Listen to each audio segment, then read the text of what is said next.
नमस्कार दोस्तों। एनवायरनमेंट का ये सेकंड लेक्चर है। इसमें हम बात करेंगे ई वेस्ट क्या है इसके बारे में, acid rain, food chain, national park, 3 national parks के बारे में हम बात करेंगे, लायन टेल्ड मकाओ। अगर आप ये सब जानते हैं that is well and good. अगर आप नहीं जानते तो एक सिंपल वे में इस वीडियो में ये सब आप सीख पाएंगे अच्छे से। साथ के साथ आप अपना MCQ सॉल्विंग एप्टीट्यूड डेवलप कर पाएंगे, जो आपको मदद करेगा ऑब्जेक्टिव क्वेश्चंस को अच्छे से टैकल करने में। आर्ट ऑफ रिवर्स इंजीनियरिंग आपको कैपेबल बनाएगी किसी भी क्वेश्चन की ओरिजिन को ट्रेस करने में, ये जानने में कि भाई कोई क्वेश्चन किस टॉपिक से पूछा गया है और उस टॉपिक को आपको कितनी डेप्थ में पढ़ना है जिससे आप सभी क्वेश्चंस को सोल्व कर पाएँ। देन कीवर्ड की नॉलेज आपकी मदद करेगी उन क्वेश्चंस को सोल्व करने में जो यूपीएससी पिछले साल के क्वेश्चन से डायरेक्टली या इनडायरेक्टली फ्रेम करती है। हर साल कुछ न कुछ क्वेश्चंस हर सब्जेक्ट के ऐसे आते। देन आप अपने कंसेप्ट्स को क्लियर कर पाएंगे, और अगर आपके कंसेप्ट पहले से ही क्लियर हैं तो आप उनको रिवाइज कर पाएंगे। Let's start with questions. Due to improper or indiscriminate disposal of old and used computers or their parts, which of the following are released into the atmosphere as e-waste? Number 1, using the codes given below, 1, 3, 4, 6 and 7, 1, 2, 3, 5, 6, 2, 4, 5, 7, 1, 2, 3, 4, 5, 6, 7. At this point आप video को pause कीजिए, फिर से question को पढ़िए, try कीजिए जो भी आपकी एग्जिस्टिंग नॉलेज है उसके बेसिस पे इसको सॉल्व करने की। In this case correct answer is B. यानी फर्स्ट क्या क्वेश्चन है, ड्यू टू इम्प्रॉपर और इनडिस्क्रिमिनेट डिस्पोजल, किस चीज़ का डिस्पोजल, जो ओल्ड यूज्ड कंप्यूटर्स हैं या उनके पार्ट्स हैं जिनको ई वेस्ट बोलते हैं, उसकी वजह से एनवायरनमेंट में कौन कौन सी चीज़ें रिलीज होती हैं। Number 1 beryllium, number 2 cadmium, number 3 chromium, number 5 mercury and then lead. ये सभी चीज़ें उसमें एनवायरनमेंट में रिलीज होती है। एक चीज़ और इंटरेस्टिंग यहाँ नोट करने की है कि अगर आप गैस करें कि भाई प्लूटोनियम का अगर आपको पता हो, प्लूटोनियम क्या है, प्लूटोनियम न्यूक्लियर की प्रोसेस के दौरान प्रोड्यूस होता है। ई वेस्ट से इसका मतलब ज़्यादा कुछ लेना देना है नहीं, तो आप 3 स्टेटमेंट्स को एलिमिनेट कर पाएंगे। इस तरीके से भी ये क्वेश्चन सोल्व किया जा सकता है। अगर आपको एग्जैक्ट ये पता नहीं है भाई कौन कौन से केमिकल्स रिलीज होते हैं, तो आप ऐसे भी इसको सोल्व कर सकते हैं। ई वेस्ट क्या है, ये डिस्कार्डेड इलेक्ट्रॉनिक डिवाइसेस हैं। डिस्कार्डेड मतलब जो यूज़ कर लिए आपने और बाद में उनको फेंक दिया, अब काम के नहीं है। जैसे कोई पुराना कंप्यूटर है वो चल नहीं रहा, उसको कोई यूज़ नहीं है, रिपेयर भी नहीं करवाया जा सकता। उसी तरह स्मार्टफोन वगैरह हैं, टीवी हैं, किचन के कई आइटम रहते हैं, वो सब जो इलेक्ट्रॉनिक हैं और अब यूज में नहीं है, डस्टबिन में या फिर कूड़े में फेंक दिया गया। These are called e waste. E waste की वजह से WHO ने जो अपनी स्टडी की है उसमें ये पाया है कि मोस्टली 10 केमिकल्स जो मेन रिलीज होते हैं वो हैं arsenic, asbestos, benzene, cadmium dioxin, fluoride, lead, mercury, pesticides, air pollution. इनके अलावा बेरिलियम, क्रोमियम भी रिलीज होता है। प्लूटोनियम के बारे में हमने ऑलरेडी बात कर ली कि भाई ये एक रेडियो एक्टिव मेटेलिक एलिमेंट है जो न्यूक्लियर रिएक्टर्स के दौरान जो उनकी यूरेनियम की फिजन की प्रोसेस है उसका एक बाई प्रोडक्ट के तौर पे पैदा होता है। Acid rain is caused by the pollution of environment by A. Carbon dioxide and nitrogen, B. Carbon monoxide and carbon dioxide, C. Ozone and carbon dioxide, D. Nitrous oxide and sulfur dioxide। इस चीज़ के बारे में question है acid rain कि भाई जो अम्ल वर्षा है वो किन कारणों से होती है। अगेन आप वीडियो को पॉज कीजिए, अपना आंसर फिर से इसको पढ़ के अपना आंसर सोचिए। अगर नहीं भी पता तो गैस कीजिए, एटलीस्ट उसमें तो कुछ नहीं जा रहा। इन this case correct answer is D, यानी जो nitrous oxide and sulphur dioxide है उसकी वजह से एसिड रेन होती है।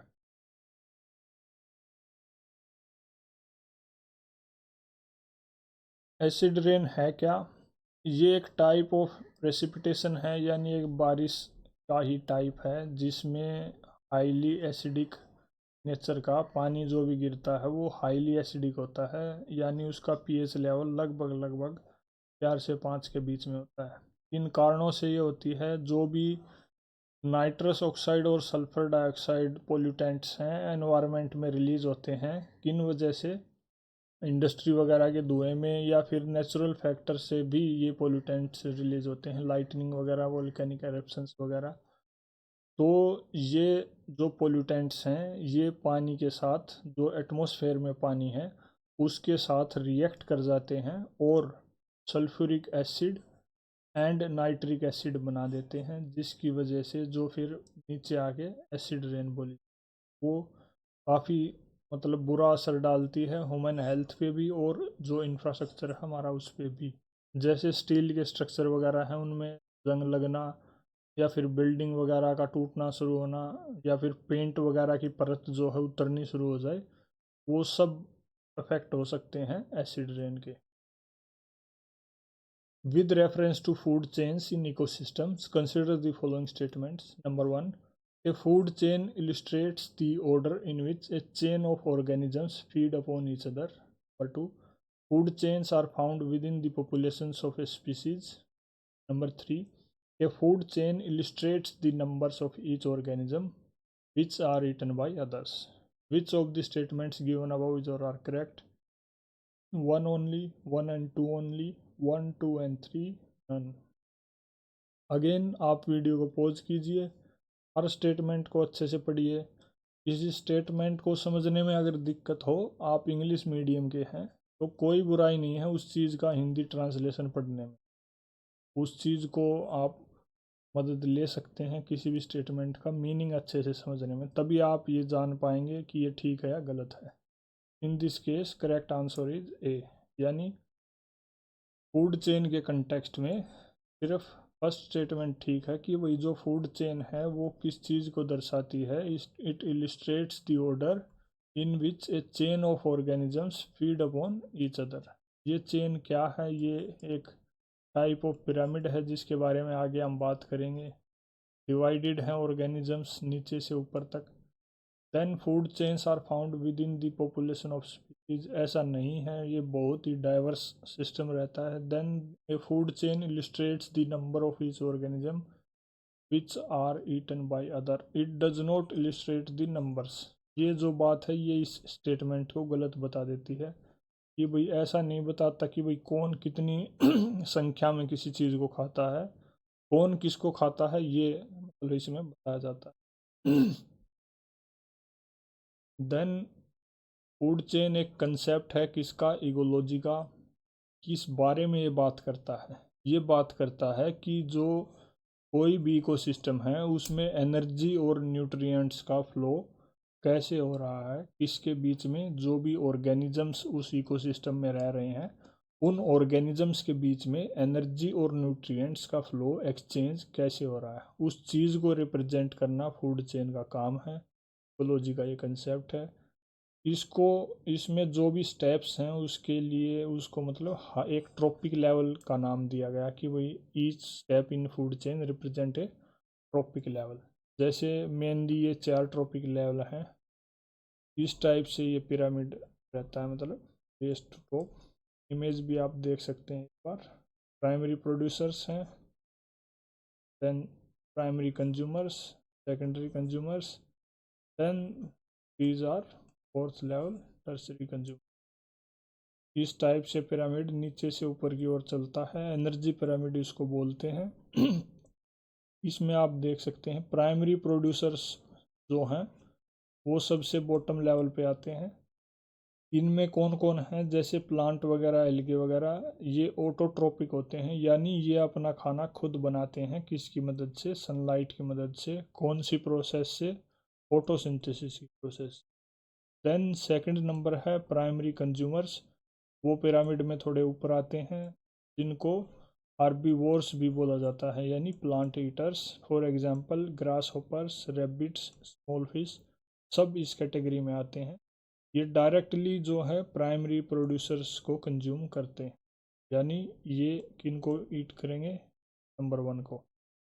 देन थर्ड जो है सेकेंडरी कंज्यूमर्स, जिनको कार्निवोर्स भी बोलते हैं, यानी meat eaters. For example snakes, birds of prey, larger fish, ये सभी हार्बीवोर्स को खाते हैं, यानी जो 3 नंबर पे है वो 2 नंबर वाले को खाएगा। देन फोर्थ जो है टर्सरी कंज्यूमर्स, जैसे लायंस, शार्क्स, ईगल्स, ये किसको खाते हैं, they feed on carnivores and other tertiary consumer.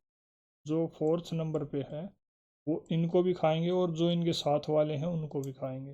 That is how the food chain works. अब जो एक स्टेटमेंट यहाँ दे रखी थी कि भाई the food chain illustrates the number of each organism which are eaten by other. Number को नहीं बताती कि भाई कौन किसको कितना खाएगा, मतलब सिर्फ ये बताती है कि भाई कौन किसको खाता है। तो ये माइनर सा डिफरेंस है। देन जो biomass and abundance of organisms है, वो जैसे जैसे आप ट्रॉपिक लेवल पे ऊपर जाते जाएंगे वो चीज़ घटती जाएगी, यानी कि जितना भी जो biomass and abundance of organism है, कि जितने ऑर्गेनिजम्स आपको देखने को मिलेंगे, जो प्राइमरी प्रोड्यूसर है इस स्टेज पे आपको ज़्यादा ऑर्गेनिजम्स देखने को मिलेंगे, लेकिन यहाँ पे आपको कम ऑर्गेनिजम्स देखने को मिलेंगे, क्योंकि जो एनर्जी है वो अपवर्ड ट्रांसफ़र होती है और एनर्जी कम होती जाती है। कुछ एनर्जी हीट की वजह से लॉस हो जाता है, कुछ मेटाबॉलिक प्रोसेस की वजह से ख़त्म हो जाती है। जैसे जैसे आप ट्रॉपिक लेवल पे ऊपर जाते जाएंगे एनर्जी का लेवल घटता जाएगा, जो फ्रैक्शन ऑफ एनर्जी है, शेयरिंग है, वो कम होती जाएगी। सो ये एक इम्पोर्टेंट पॉइंट है। किसी क्वेश्चन में इसको भी स्टेटमेंट बना के पूछा जा सकता है कि भाई एनर्जी का लेवल या फिर बायोमास और ऑर्गेनिजम्स की अबंडेंस ट्रॉपिक लेवल पे ऊपर की तरफ बढ़ती है या नीचे की तरफ बढ़ती है। This is the image, you can watch it carefully, we have discussed it. Next is consider the following pairs. एक साइड नेशनल पार्क्स दे रखे हैं, दूसरी side river flowing through the national park, मतलब कौन सी रिवर कौन से नेशनल पार्क से फ्लो कर रही है। Corbett national park Ganga, Kaziranga national park Manas, silent valley national park Kaveri. Which of the above pairs is or are correctly matched, मतलब क्या गंगा कॉर्बेट नेशनल पार्क से निकलती है, क्या मानस कजीरंगा नेशनल पार्क से, और Kaveri silent valley national park. In this case correct answer is D, यानी तीनों ही ऑप्शन गलत हैं। ये नदियाँ इन पार्क से नहीं निकलती। तो कौन सी नदियाँ निकलती हैं इसके बारे में देख लेते हैं। कॉर्बेट नेशनल पार्क जो है उत्तराखंड में है, नैनीताल डिस्ट्रिक्ट में। Then Kaziranga national park Golaghat and Nagaon district में पड़ता है, जो कि असम में है। साइलेंट वैली नेशनल पार्क कहाँ पे है, केरला और तमिलनाडु के बॉर्डर पे। कौन कौन सी डिस्ट्रिक्ट ये कवर करता है, Palakkad and Malappuram and Nilgiri district, जो तमिलनाडु।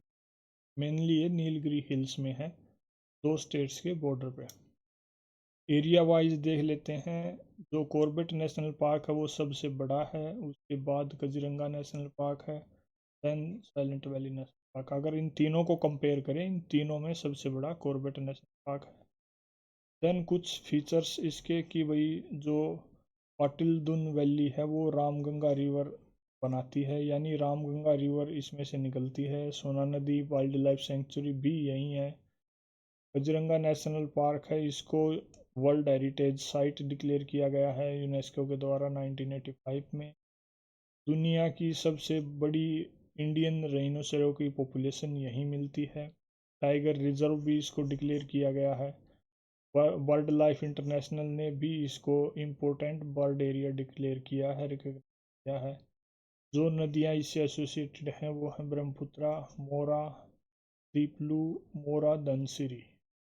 देन जो साइलेंट वैली नेशनल पार्क है, ये नीलगिरी बायोस्फीयर रिजर्व में है। नदियाँ इससे कौन कौन सी एसोसिएटेड है? भवानी, कुंथी पुजहा, कदल उंदी। Then it is contagious with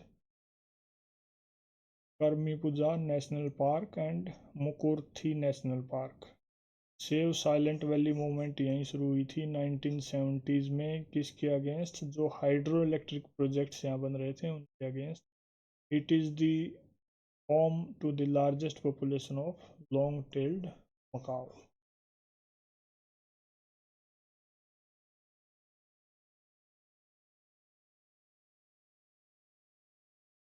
In which of the following states is lion-tailed macaw found in its natural habitat? ये जो लायन टेल्ड मकाओ है यानी सिंग पूछी वानर मकॉक, इनमें से कौन कौन सी स्टेट्स में पाया जाता है? Select the correct answer using the code given below. 1 2 and 3 only, 2 only, 1 3 and 4 only, 1 2 3 and 4। in this case correct answer is A, यानी आंध्र प्रदेश को छोड़ के बाकी कर्नाटका, केरला, तमिलनाडु तीनों स्टेट्स में ये पाया जाता है। ये क्या है? इसको वंडरू भी बोलते हैं। ये एक ओल्ड वर्ल्ड मंकी की जो कैटेगरी है उसका एक मंकी है, मतलब एक टाइप ऑफ मंकी है।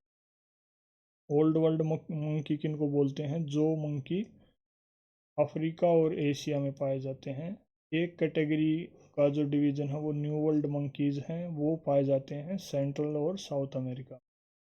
ये एंडेमिक है कहाँ? वेस्टर्न घाट जो है साउथ इंडिया के, वहाँ पे मेनली ये तमिलनाडु, केरला और कर्नाटका में स्कैटर्ड हैं। इमेज में आप देख सकते हैं, प्लीज़ लुक लाइक दिस। और जो इनका माउथ है यहाँ पे इनके पास एक डीप चीक पाउचेज होते हैं जिनमें ये खाना स्टोर कर सकते हैं। इनका नाम इनकी टेल के पीछे यानी जो इनकी पूंछ है वो लगभग 25 सेंटीमीटर की होती है, उसी पे इनका नाम रखा गया है। ये काफ़ी लंबी, थिन और लायन लाइक होती है। That is all in this video. Thank you.